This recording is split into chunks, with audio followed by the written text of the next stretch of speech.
Alam niyo ba, maraming vitamins ang avocado. Ito pa lang yung kain ko ngayon. Yes.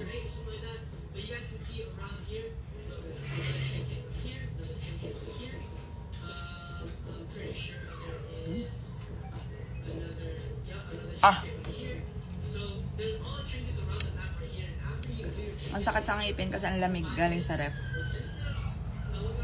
May puno kami nito kaya unlimited. Dalawang kagat, busog agad. Dalawang kagat, busog agad.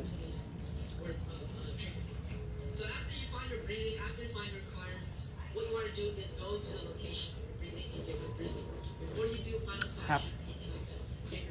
It might take you guys 30 minutes or maybe 15 depending how skilled you are, but you guys should.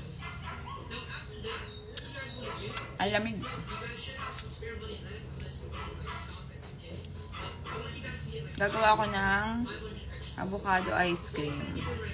It's actually going and getting some supplies so that you guys are ready for final selection.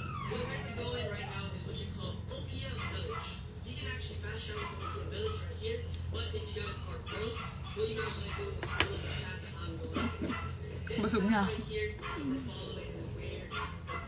Avocado ice cream at saka avocado pie.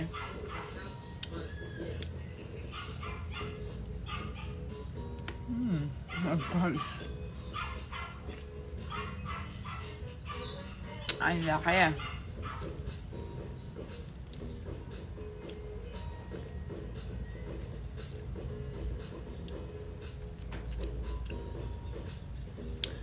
Ang laki guys.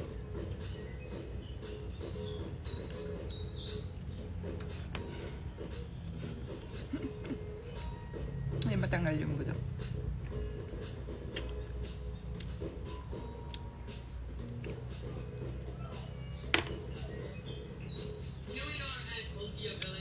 Ang liit lang ng buto niya.